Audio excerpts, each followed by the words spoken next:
Today we're just doing the very basic rule for differentiation. So this is what your calculus page would look like in your logbook, and we're dealing with the very first one. So if we have the notation y is equal to x to the power of n, so if that was our function, then to differentiate it we use dy dx. That's the notation for differentiation, dy dx. But instead of y, just in case they use f of x, okay, then we use the notation f prime of x, or in some books pronounce it f dash of x. Okay, so if the function was y, you use the notation dy dx.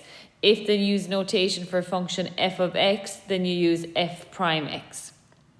Okay, and the rule then is n to the power of x, n minus 1, which just simply states bring down the power, multiply by it, and reduce the power by 1. Okay, so putting that basic rule into practice then, which is bring down the power, multiply by it, and reduce the power by 1. So if you had the function, then we just use a different notation. So remember, if you had f of x, it becomes f prime x. But just say you had y, then it becomes dy dx. Okay, so the derivative of it. So we're going to bring down the power, multiply by it, and reduce the power by 1. So just say we start off with a few basic ones. So just say I had x squared. Okay, so then you're going to bring down the power and multiply. So that 2 is going to come in front of it. So bring it down and multiply it. So that becomes 2x, and reduce the power by 1. So that 2 then becomes to the power of 1, which we don't write in. So if you had x cubed, okay, so you're going to bring down the power and multiply it. So that would give me 3x. And then you must reduce the power by 1. So that power of 3, reduce it by 1, becomes the power of 2. So bring down the power, multiply it, reduce the power by 1. So just say you had minus 2x to the power of 4.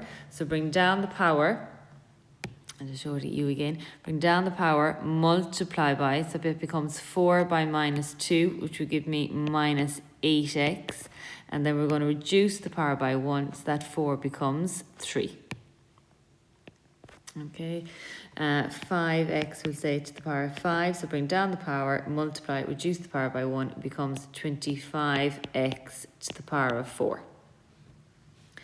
So then just say you had just x to the power of 1. So if you had, we'll say 5x, 7x, say 9x, we'll say minus 11x, all right? So what you do in that case is you just drop the x, so that 5x becomes 5. And the reason why that would have been is if you had 5x, that is the same as 5x to the power by 1. So if you bring down the power, multiply, reduce the power by 1, follow the rule then, that becomes 5x to the power of 0. But we know to the power of 0 can be replaced by 1. That is 5 to the power of 1. So that's where I'm getting the 5. So what we say, if we have an x to the power of 1, all you do is you learn is you drop the x. But that is the reason behind it. Okay, so anything to the power of x is the power of 1. So bring down the power, multiply, reduce the power by 1. So then 7x then is simply going to become 7. 9x becomes 9, and minus 11x becomes minus 11. Okay, so then if you had a constant, so just say we had, I'll just bring this down. So just say you had, we'll say 6, say 12, we'll say minus 13. All of those, when you have a constant, when you differentiate a constant, it becomes 0. So that becomes 0, 0, 0. Okay, so your rule is when you differentiate a constant, you're going to get a 0. Okay, and then I'll just go through the reasoning of that. So just say you had, the function was y is equal to 6. So that actually becomes, is 6 to the power of x to the power of 0. Okay, so then bring down the power and multiply it. So that becomes 0 times 6x to the power of minus 1. But anything by 0 is 0. So when you differentiate a constant, you get a 0. If you just have x to the power of 1, you drop the x. And then for any other power greater than 1, it is reduce the power, or bring down the power, multiply it, and reduce the power by 1. Okay, so in the last examples, all we were doing is that you had just one term. So what if you have more than one term? So all you do is you differentiate each term in turn.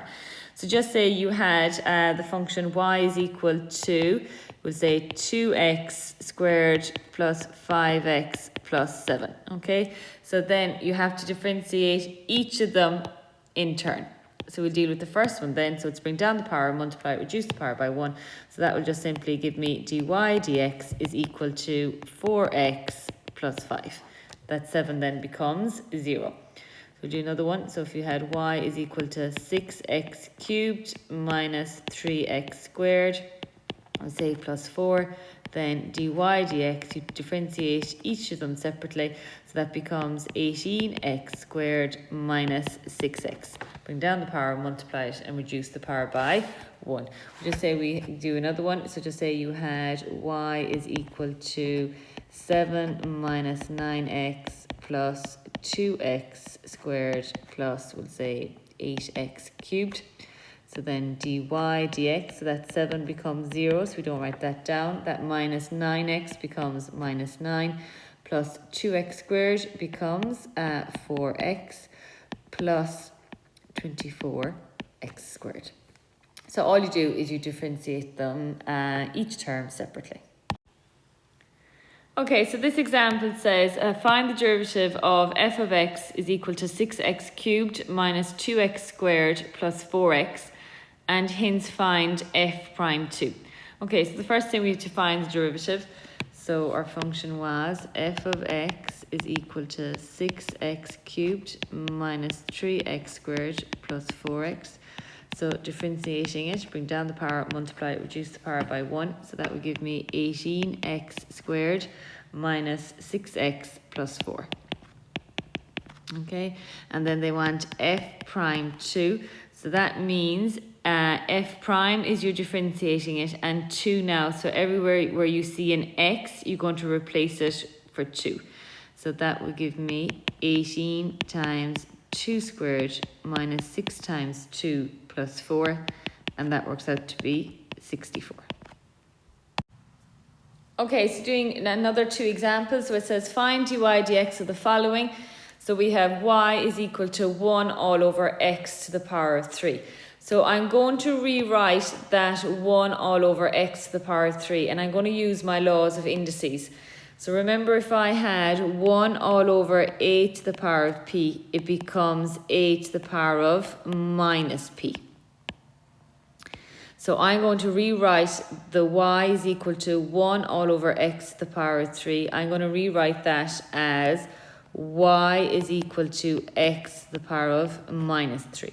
So now it's in an easy format that I can follow the basic rule of bring down the power, multiply by it, reduce the power by 1.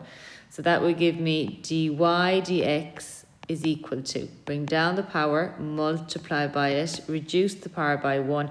So minus 3 minus 1 will give me minus 4. Okay, now you can leave it like that, but we tend to always just tidy up. So that x to the power of minus 4, following the laws of indices again, can be written as minus 3 times 1 all over x to the power of 4. So that will give me minus 3 all over x to the power of 4. We tend not to write an x to a negative power. So dealing with part B then, it's the same thing. So y is equal to 7x squared, so that's fine, that term is fine, but the minus 3 to the power of x. So the first thing I'm going to do is I'm going to follow the laws of indices, and I'm going to rewrite that 3 all over x. So that becomes y is equal to 7x squared minus 3x to the power of minus 1. So now I can easily differentiate of bring down the power, multiply by it, reduce the power by 1. So 7x squared becomes 14x. Bring down the power, multiply it, so that becomes minus 1 by minus 3 will give me plus 3x. and reduce the power by 1. So that minus 1 becomes minus 2. Okay, again, you can leave like that, but we'll just tidy it up. So that would be 14x plus 3 times the x, the power of minus 2, will be written as 1 all over x squared. So that would give me 14x plus 3 times x squared. So we do a couple examples where we have a square root.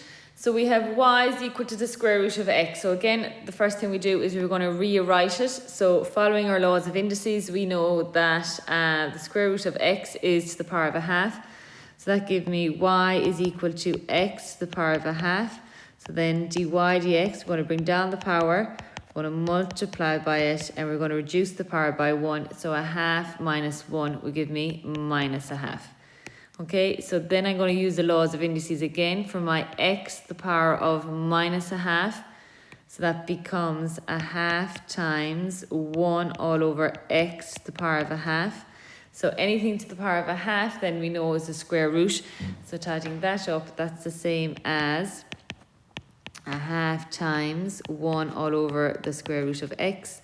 So that will give me 1 all over 2 root x. Okay, so doing another example, so you have y is equal to cube root x, so then we rewrite it. So that becomes y is equal to x to the power of a third.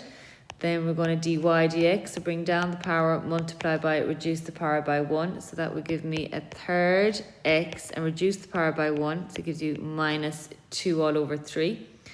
So that's the same as a third times 1 all over x to the power 2 over 3. And then following the laws of indices, to 2 over 3 can be written as a third times 1 all over the cube root x all to be squared.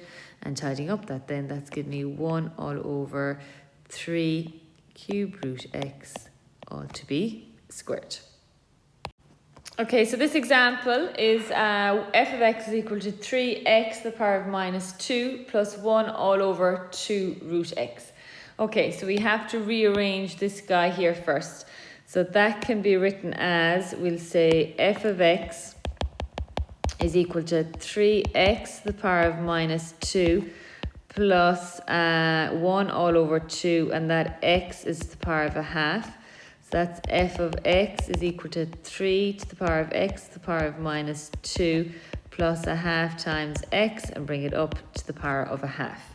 So now I can differentiate. So bring down the power, multiply it, reduce the power by 1. So f prime x becomes minus 2 by 3x becomes minus 6x, and reduce the power by 1, so it becomes minus 3.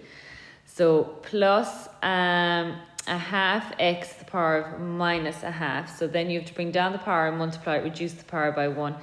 So a half by minus a half, so that will give me minus a quarter x, and reduce the power by 1. So a half minus 1 becomes minus 3 all over 2. So then tidying up then, so that will give me minus 6x to the power of minus 3 minus a quarter times 1 all over x to the power of 3 all over 2. So that will give me minus 6x to the power of minus 3 minus a quarter, and x to the power of 3 all over 2 is written as the square root of x cubed.